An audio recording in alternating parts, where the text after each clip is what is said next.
샬롬, 한 주 동안 주님의 은혜 가운데 평안하셨습니까? 오늘도 주님이 주시는 말씀을 통하여서 우리의 자신을 살펴보고 그리고 하나님의 뜻이 무엇인지 생각해보는 시간을 가져보도록 하겠습니다. 이 아침에 주신 하나님의 말씀은 빌립보서 1장 1절로 11절까지의 말씀입니다. 빌립보서 1장 1절로 11절까지의 말씀. 그리스도 예수의 종 바울과 디모데는 그리스도 예수 안에서 빌립보에 사는 모든 성도와 또한 감독들과 집사들에게 편지하노니 하나님 우리 아버지와 주 예수 그리스도로부터 은혜와 평강이 너희에게 있을지어다.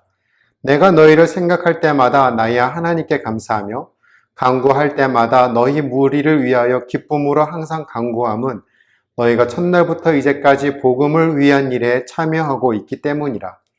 너희 안에서 착한 일을 시작하신 이가 그리스도 예수의 날까지 이루실 줄을 우리가 확신하노라. 내가 너희 무리를 위하여 이와 같이 생각하는 것이 마땅하니 이는 너희가 내 마음에 있음이며 나의 매임이 복음을 변명함과 확정함에 너희가 다 나와 함께 은혜에 참여한 자가 됨이라. 내가 예수 그리스도의 심정으로 너희 무리를 얼마나 사모하는지 하나님이 내 증인이시니라. 내가 기도하노라.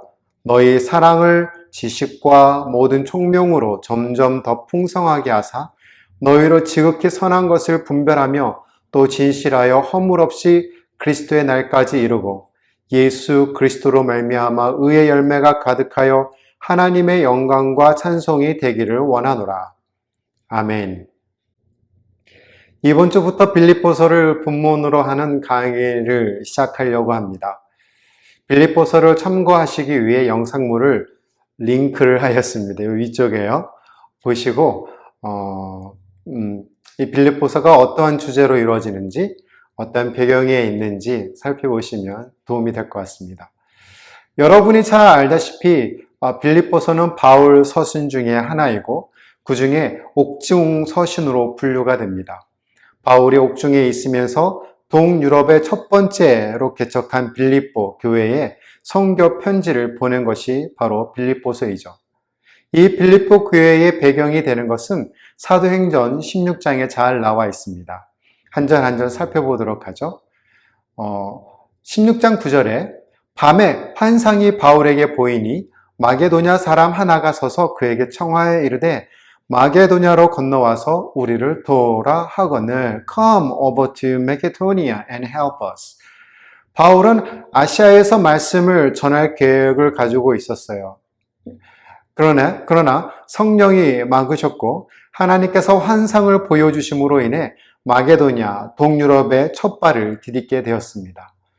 빌립보 지역에는 회당이 없었어요. 바울과 선교팀은 안식일에 기도하는 처소를 찾기 위해 성박 강가로 나갔는데 그곳에서 정기적으로 기도하던 여자들의 모임을 보게 되었고 말할 기회를 얻게 되었습니다. 그리고 하나님을 공경하는 루디아를 만나게 되었죠. 그리고 그곳에서 교회가 시작이 되었습니다. 그 지역에서 귀신 들린 여인이 점을 쳐서 주인들에게 많은 돈을 벌어주었는데 이 귀신 들린 여자가 바울과 실라를 쫓아다니면서 괴롭게 하게 했죠. 그 여인에게 귀신을 쫓아낸 바울과 실라 어떻게 되었을까요? 여정의 주인들은 돈을 벌 희망이 사라지자 바울과 실라를 잡아 고소하였습니다. 행정관은 그를 매질을 시켰고 감옥에 가두게 하였죠. 매를 맞고 감옥에 갇혀있던 바울과 실라는 하나님을 찬송을 합니다. 25절 말씀. 한밤중에 바울과 실라가 기도하고 하나님을 찬송하며 죄수들이 어떻게 되었더라고요? 다 듣더라. 그리고 어떤 일이 일어났습니까? 26절. 이에 갑자기 큰 지진이 나서 옥토가 움직이고 문이 곧 다 열리며 모든 사람의 매인 것이 다 벗어진지라. 자다 깬 간수가 죄수들이 다 도망한 줄 알고 자살하려고 했죠. 그 순간 바울과 실라가 소리질러 이렇게 얘기합니다. 여보시오, 우리가 다 여기 있으니 칼을 내려놓으시오. 간수가 선생님들, 내가 어떻게 해야 구원을 받겠습니까? 라고 물어봅니다. 이때 유명한 답변 31절. 주 예수를 믿으라. 그리하면 너와 네 집이 구원을 얻으리라. 32절에 더 놀라운 사건이 일어납니다. 뭐죠? 주의 말씀을 그 사람과 그 집에 있는 모든 사람에게 전하더라. 놀랍지 않습니까? 그리고 33절에 간수와 그의 가족이 다 세례를 받게 되고 34절 저와 온 집이 하나님을 믿었으므로 크게 기뻐하느니라. 아멘. 다시 본문으로 돌아가죠. 빌립보서는 선교사가 후원교회에 선교를 보고하는 선교 편지입니다. 이 빌립보서의 목적으로 크게 5가지를 찾아볼 수 있는데요. 첫 번째는 바울 자신의 상황을 보고하고 있는 것이죠. 두 번째는 박해 가운데서도 굳건하게 설 것과 그것으로 즐거워하라고 하는 격려의 메시지가 있습니다. 마음을 같이 하고 겸손한 마음을 갖도록 교회에 건면하기 위해서 빌립보서를 기록했습니다. 네 번째 목적은 디모데와 에바브로디도를 교회에 보내는 이유에 대해서 설명하고 있고, 마지막 5번째는 교회가 거짓 교사를 주의하라고 당부하는 말로 맺습니다.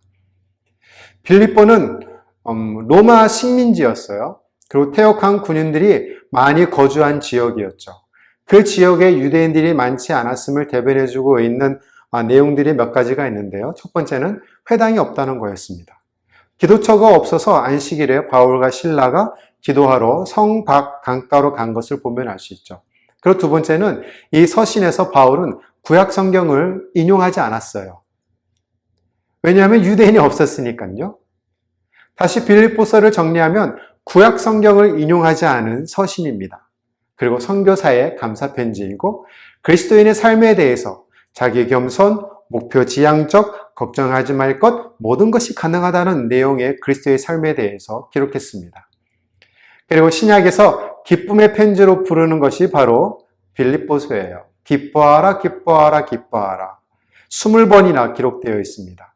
신약 성경에서 가장 뜻깊은 기독론이 바로 2장 5절에서 11절에 기록되어 있죠. 하나님 앞에 기쁨이 충만하다고 시편 16편 11절에서 말을 하고 있습니다. 현대인 성경입니다. 주께서 생명의 길을 나에게 알려주시니 주가 계신 곳에는 기쁨이 충만하고 영원한 즐거움이 있을 것이다.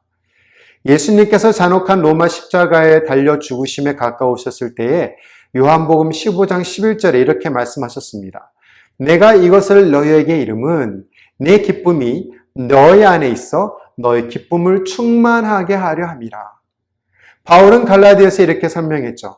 갈라디아서 5장 22절, 23절 오직 성령의 열매는 사랑과 희락과 화평과 오래참과 자비와 양성과 충성과 온유와 절제니 이 같은 것을 금지할 법이 없느니라. 그토록 많은 그리스도인들이 기쁨의 햇살 속을 걸어갈 수 있는데 왜 실망과 좌절의 어두운 구름 아래에서 살고 있을까요? 어떤 것들이 우리의 기쁨을 빼앗아가고 있습니까? 바울의 현실을 보십시오. 로마 감옥에서 이 편지를 쓰고 있는 것이에요. 그가 무죄 판결을 받을 것인지 아니면 참수형을 당할 것인지 모르는 상황에서 재판을 기다리고 있는 상황이었습니다. 이런 상황만 생각해도 수감 생활하고 있던 바울에게는 기쁨이 없을 수 있어요. 오히려 고민과 염려와 걱정과 불안이 가득했을 것인데 그럼에도 불구하고 이 서신서에서 기뻐하라, 기뻐하라, 영어로는 joy, rejoice, gladness라고 16번이나 언급하였습니다. 기쁨과 관련된 단어에서 이 16번 언급되어져 있는 기쁨과 관련되어진 단어에서는요, 마음, mind와 관련된 게 10번이 사용되었고 생각하다가 5번, 그리고 기억하다, remember가 1번으로 연관되어 있습니다. 이렇게 고백할 수 있었던 사도 바울의 비결이 무엇이죠? 앞에 수치에서 말한 것처럼 마음, 생각 방식, 그리고 사고 방식에서 그 비결을 찾을 수 있다는 거예요. 현실이 아니라 상황이 아니란 얘기죠. 여러분, 스스로에게 이렇게 질문을 해 보십시오. 무엇이 나의 생각을 파괴시키고 있는가? 무엇으로 나의 마음을 채우고 있는가? 나의 삶에 대해 어떤 태도를 가지고 있는가 말이죠. 사도 바울은 이 편지를 읽을 빌립보 교인들에게 모든 것이 잘 될 것입니다. 긍정적인 사고의 힘을 말을 하고 있습니다. 심지어 그가 죽임을 당해도 말이죠. 그러면서 그들의 기쁨을 빼앗아가는 상황과 사람들, 그리고 제가 그들의 마음을 부패시킨 것에 대해서 자세히 살펴보라고 권면하고 있습니다. 그리고 가장 좋은 방법이 뭐라고요? 4장 4절에 주 안에서 항상 기뻐하라. 다시 말하노니 기뻐하라. Rejoice, rejoice in the Lord always. I will say it again.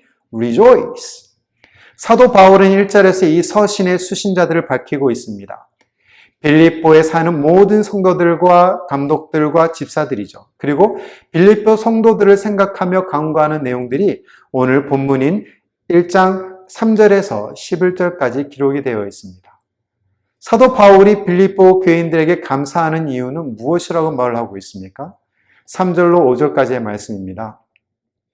내가 너희를 생각할 때마다 나의 하나님께 감사하며 간구할 때마다 너희 무리를 위하여 기쁨으로 항상 간구함은 너희가 첫날부터 이제까지 복음을 위한 일에 참여하고 있기 때문이라. 예수 그리스도에 대한 복음을 전하는 일에 기도와 헌금으로 같이 협력했기 때문에 빌립보 교인들에게 감사함을 전하고 있습니다. 5절 하반절에 보면 복음을 위한 일에 참여하고 있기 때문이라 라는 데는 영어 성경에는요. Because of your partnership in the gospel from the first day until now. 뭐라고 되어 있습니까? 참여하고 있기 때문이라 라는 것에 영어 성경에서는 파트너십이라고 얘기했어요. 파트너십. 헬라어에서는 이걸 뭐라고 얘기했냐면 코이노니아, 잘 아는 헬라어죠. 교제라는 말입니다. 빌립보 교인들이 사도 바울의 고난에 동참하였던 교제와 예루살렘 교회가 궁핍에 처했을 때 구제 헌금을 보낸 그 모든 것을 가리키는 것이에요.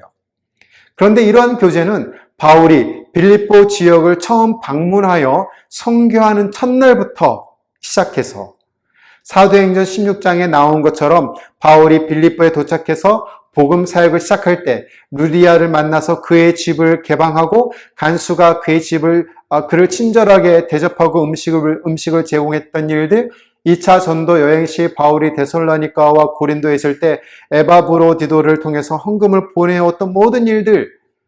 그래서 사도 바울은 첫날부터 이제까지라고 기록한 거예요. 빌립보 교회를 처음 시작할 때부터 지금 로마 감옥에 있는 동안에도 계속 교제를 하고 있는 관계를 크게 기뻐하고 있다는 말입니다.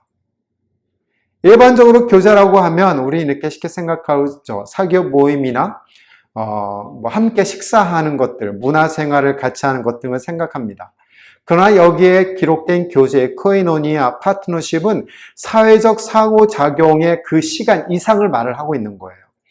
그것은 서로 동의하고 목적이 일치하고 서로 함께 봉사하는 것을 의미합니다. 신약 성경에 기록된 교제라는 단어는 서로 one another, 3인 이상인을 표현할 때 one another라는 표현을 쓰잖아요. 서로 연관되어 있는 구절들로 연결되어 있어요. 총 60개 구절이나 됩니다. 그 가운데서 빌립보에서도 여러 구절들을 찾아볼 수 있는데요. 여기서 진정한 교제의 의미들을 발견할 수 있습니다. 먼저 3절을 볼까요? 너희를 생각할 때마다 어떻게 한다고요? 서로 감사한다는 거예요. 서로 감사한다. We thank that. 4절은요. 너희를 간구할 때마다 서로를 위해 기도한다. 5절 너희가 블라블라블라 참여하고 어떻게 해요? 서로 협력한다. 6절 너희 안에서 착한 일을 시작하신 그리스도 하나님의 일하심을 서로 안에서 본다. 7절 너희 무리를 위하여 서로 연합한다. 8절 너희 무리를 얼마나 사모하는지 서로 사모한다. 9절 너희 사랑을 점점 더 풍성하게 서로 더 사랑한다. 10절 너희로 지극히 선한 것을 분별하며 서로를 위해 거룩하게 산다. 마지막 11절, 11절 너희로 예수 그리스도로 말미암아 서로에게 예수님을 본다. 요한일서 1장 7절 말씀입니다. 그러나 하나님이 빛 가운데 계신 것과 같이 우리도 빛 가운데서 살면 우리가 서로 교제하게 되며 그분의 아들인 예수님의 피가 우리를 모든 죄에서 깨끗하게 합니다. 아멘. 진정한 코이노니아가 뭘까요? 진정한 교제가 뭘까요? 그렇습니다. 예수님과 함께 하는 것을 기초로 합니다. 여기서 경건한 관계의 기쁨을 경험하기 위해 4가지의 포인트를 오늘 본문에서 찾아보려고 합니다. 첫 번째는 뭘까요? 나는 당신에 대하여 생각하고 있습니다. 3절 하반절에 내가 너희를 생각할 때마다, NIV 버전에는 every time I remember you, 너희를 기억할 때마다 라고 했고요. NLT 버전에는 every time I think of you, 너희를 생각할 때마다. CM 버전에서는 every time I mention you, 너를 언급할 때마다. 위의 말들은 경솔하게 이봐요, 나는 당신에 대해서 생각하고 있어요 라고 말하는 것이 아닙니다. 이것은 그 이상의 의미가 있어요. 바울이 빌립보 교인들과 매우 밀접한 관계를 맺고 있었음을 보여주고 있는 단편적인 내용입니다. 그리고 그가 그들을 얼마나 진심으로 생각하고 있는지를 나타내주고 있는 표현이죠. 일로일로에서 10년간의 사역을 마무리하는 과정에서 분리개척한 교회들이 있었죠. 3개의 분리개척한 교회들이 있었는데, 제가 가지고 있는 목공 기술로 교회 의자와 강대상을 만들어 갖다 놓았습니다. 그때 한 성도님이 이런 말씀을 하셨어요. 이 의자와 강대상을 볼 때마다 파스터를 기억할 거예요. 그러시면서 눈물을 흘리시는 거죠. 그리고 매번 제 생일날이 되면 영상 메시지로 또는 SNS로 생일 축하 메시지를 보내줍니다. 그때마다 서로의 눈가에 눈물이 고이고 서로 그리하는 모습들을 생각할 수 있죠. 이런 것이 너희를 생각할 때마다 라는 의미가 아닐까 생각해 봅니다. 그들이 주님과 동행하는 신앙에 대해서, 그들의 가족의 삶에 대해서, 그들의 육체적인 건강과 정서적인 안녕을 위해서, 이런 것들이 서로 간의 경건한 관계를 만들어가는 데 중요한 요소들이 아닐지 생각해 봅니다. 그리스도인의 삶은 혼자 사는 것이 아니에요. 왜냐하면 여러분이 그리스도께 여러분의 삶을 드리는 순간 여러분은 즉각적으로 영원히 함께 할 수 있는 형제자매들을 얻기 때문입니다. 지금 바로 이 순간 여러분은 누구를 생각하고 계십니까? 그리고 그들에게 나는 당신에 대해 생각하고 있습니다 라고 메시지를 전할 수 있겠습니까? 두 번째 포인트는 뭘까요? 나는 당신으로 인하여 하나님께 감사를 드립니다 입니다. 3절 하반절, 나야 하나님께 감사하며 I thank my God. 감사해야 할 이유들이 많이 있을 거예요. 그 중에 혹시 여러분 주위에 있는 사람들, 이웃, 식구 또는 친구, 동료들로 인해 하나님께 감사해 본 적이 있습니까? 이 순간에 하나님께서 그분들을 여러분의 삶 속에 두신 것에 감사해 보지 않으실래요?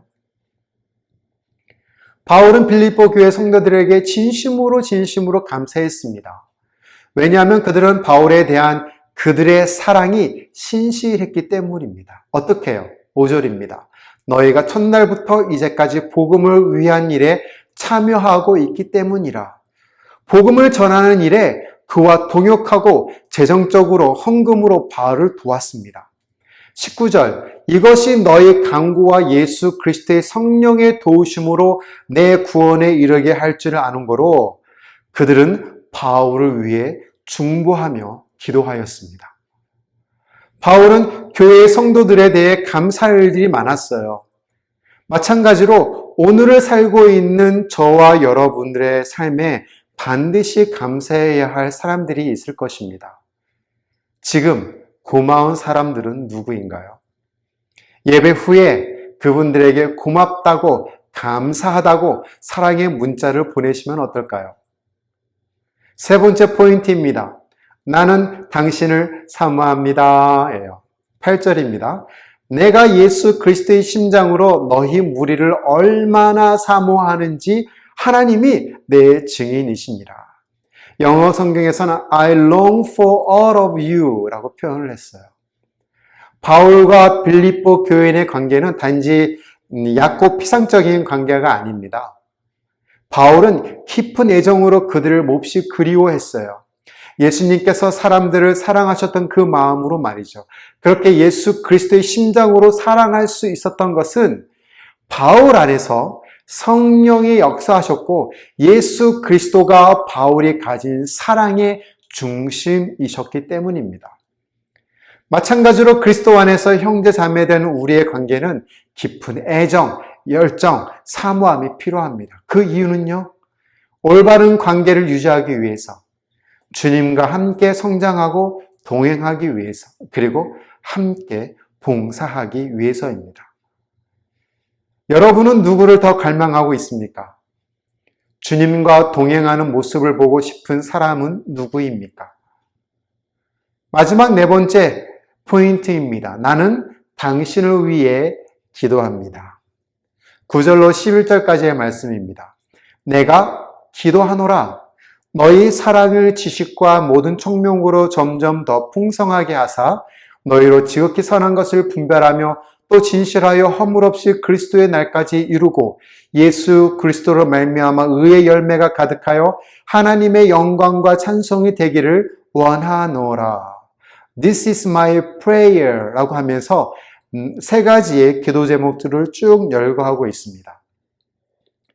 바울은 빌립보 교인들을 보고 싶었지만 옥중에 있었기 때문에 볼 수가 없었죠.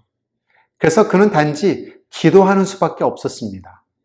바울은 3절과 4절에 나타나고 있는 기도의 주제들을 9절에서 11절까지 세부적으로 표현하고 있었어요.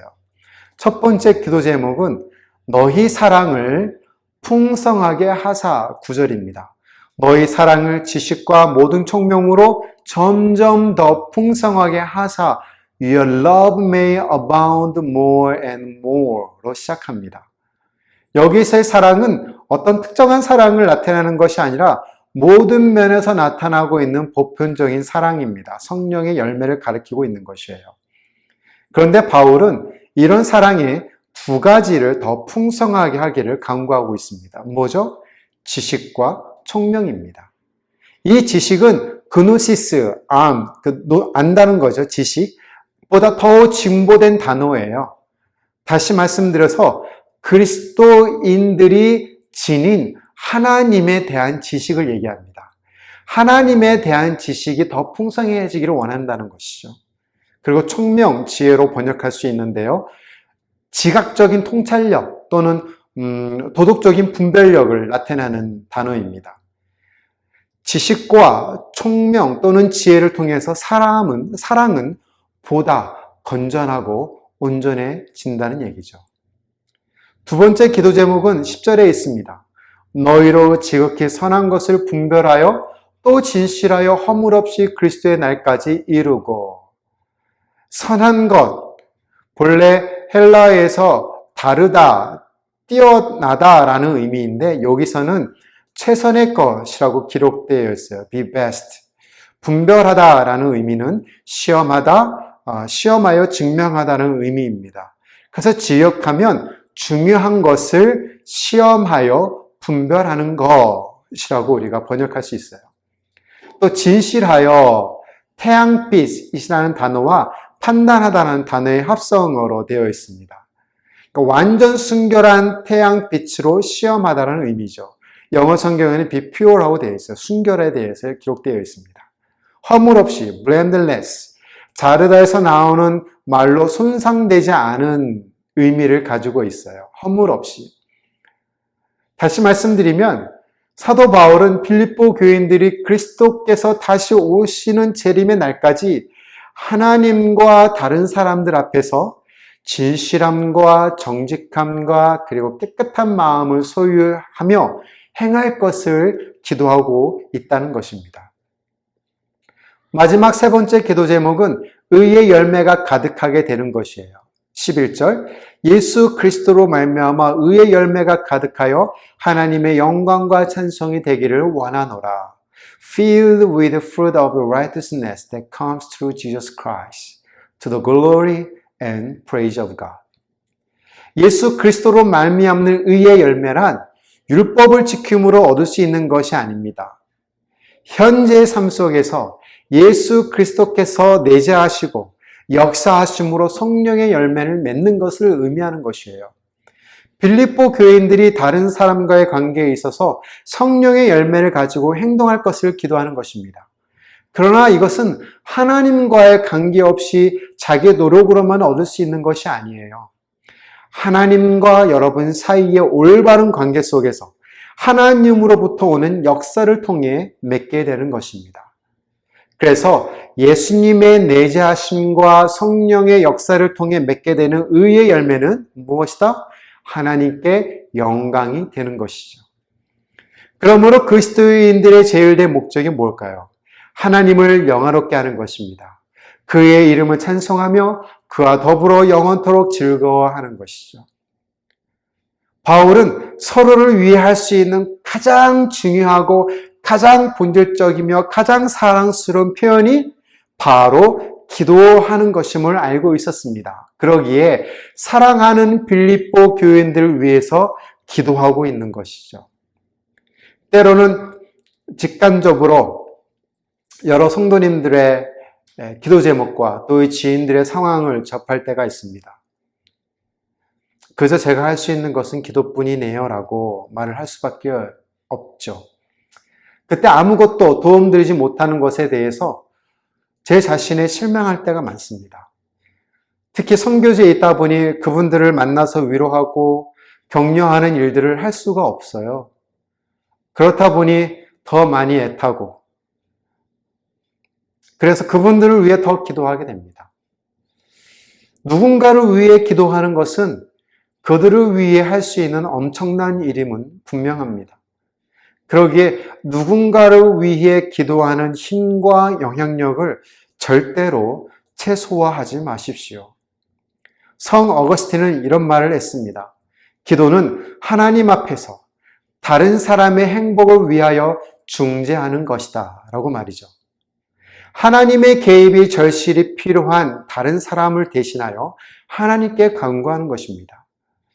그러기에 그리스도를 따르는 모든 그리스도인들은 중보 기도자로 부름을 받았다는 사실을 잊지 마십시오.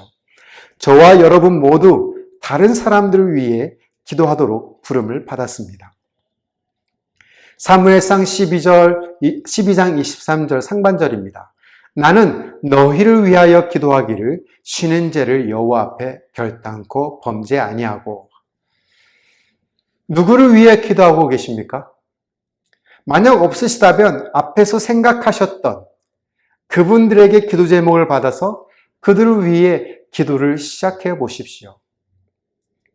결론을 맺겠습니다. 경건한 관계의 기쁨을 경험하기 원하신다면 먼저 그들에 대하여 생각하십시오. 주변에 있는 분들로 인하여 하나님께 감사를 드리십시오. 그들을 예수님의 사랑으로 사랑하십시오. 그리고 그들을 위해 중보하며 기도하십시오. 이런 모든 관계는 누구나 가질 수 있는 가장 중요한 관계, 즉 예수 그리스도와의 관계에서 먼저 시작됨을 기억하셔야 합니다. 만약 여러분이 예수님께 헌신한 적이 없고 그 관계를 맺은 적이 없다면 오늘 바로 지금 시작하시는 것은 어떻겠습니까? 그리고 신앙의 삶 속에서 경건한 관계 기쁨을 누리시면 어떨까요? 오늘도 주님이 여러분 속에서 말씀하시고 오늘도 주님이 여러분과 동행하는 이 시간에 하나님이 깨닫게 하시고 역사하실 것을 믿습니다. 주 안에서 기쁨이 충만한 한 주간이 되시기를 예수님의 이름으로 축원드립니다. 아멘.